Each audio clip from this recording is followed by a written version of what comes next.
आता हा कांदा थोडा लालसर होत आला. मग आपण ह्याच्यामध्ये टाकूया टॅमॅटो.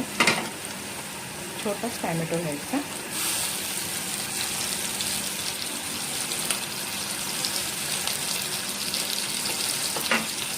टॅमॅटो टाकलाय आणि त्याच्यावरती थोडंसं मीठ टाकून त्याला चांगलं टॉमॅटोला चांगलं भाजून द्यायचं. तर त्याच्यामध्ये चांगला स्मॅश होईल.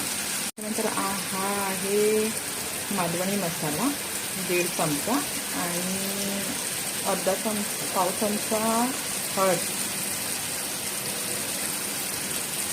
ते पण चांगलं आपण मिक्स करून घेऊया.